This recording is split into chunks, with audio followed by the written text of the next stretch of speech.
Genesis chapter 19. And the two messengers came to Sodom in the evening, and Lot was sitting in the gate of Sodom. And when Lot saw them, he rose up to meet them, and he bowed himself with his face toward the ground. And he said, Look, please, my masters, please turn in to your servant's house and spend the night, and wash your feet, and rise early and go your way. And they said, No, but let us spend the night in the open square. But he urged them strongly, and they turned into him and came into his house, and he made them a feast, and baked unleavened bread, and they ate there. Before they lay down, the men of the city, the men of Sodom, both old and young, all the people from every part surrounded the house. And they called to Lot and said to him, Where are the men who came to you tonight? Bring them out to us, and let us know them. So Lot went out to them through the doorway and shut the door behind him, and said, Please, my brothers, do not do evil.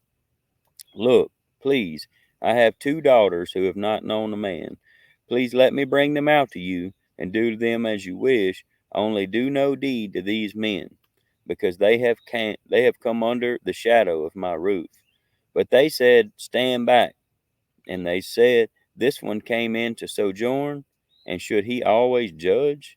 Now we are going to treat you worse than them. So they pressed hard against the man Lot, and came near to break the door down. But the men reached out their hands and pulled Lot into the house with them and shut the door. Then they struck the men who were at the doorway of the house with blindness, both small and great, and they wearied themselves to find the door.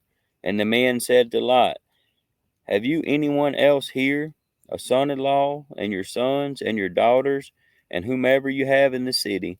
Bring them out of this place, for we are going to destroy this place, because the cry against them has grown great before the face of Yahweh, and Yahweh has sent us to destroy it. And Lot went out and spoke to his sons in law, who had married his daughters, and said, Get up, get out of this place, for Yahweh is going to destroy this city. But to his sons in law he seemed to be as one joking. And when morning dawned, the messengers urged Lot to hurry up, saying, Get up, take your wife and your two daughters who are here, lest you be consumed in the punishment of the city.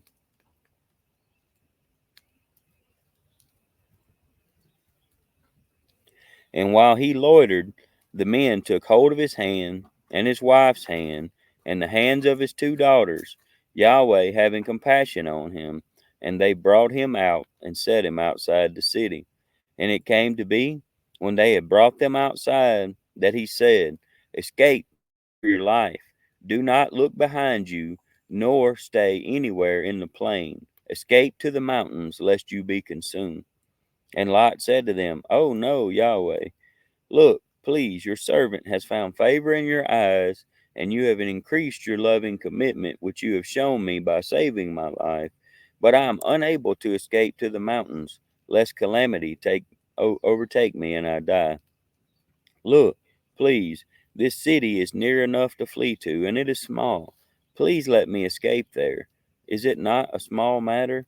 And let my life be saved. And he said to him, Look, I have favored you concerning this matter also, without overthrowing this city which you have spoken.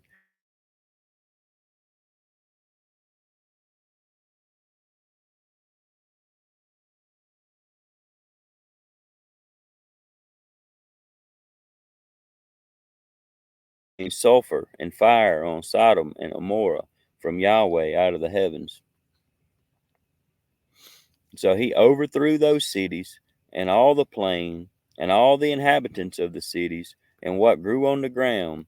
But his wife looked back from behind him, and she became a post of salt. And Abraham arose early in the morning, and went to the place where he had stood before Yahweh.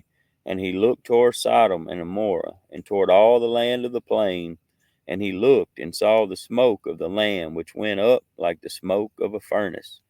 Thus it came to be, when Elohim destroyed the cities of the plain, that Elohim remembered Abraham, and sent Lot out of the midst of the overthrow, when he overthrew the cities in which Lot had dwelt. And Lot went up out of Zoar and dwelt in the mountains, and his 2 daughters were with him, for he was afraid to dwell in Zoar. And he and his 2 daughters dwelt in a cave. And the firstborn said to the younger, Our father is old, and there is no man on the earth to come in to us, as is the way of all the earth. Come, let us make our father drink wine, and lie with him, so that we preserve the seed of our father. So they made their father drink wine that night, and the firstborn went in and lay with her father. And he was not aware of it when she lay down, or when she arose. And it came to be, on the next day, the firstborn said to the younger, See, I lay with my father last night. Let us make him drink wine tonight as well, and you go in and lie with him, so that we keep the seed of our father. So they made their father drink wine that night as well, and the younger arose and lay with him, and he was not aware of it when she lay down, or when she arose. Thus both the daughters of Lot became pregnant by their father, and the firstborn bore a son, and called his name Moab. He is the father of the Moabites to this day. She also bore a son, and called his name Ben Ami, and is the father of this day.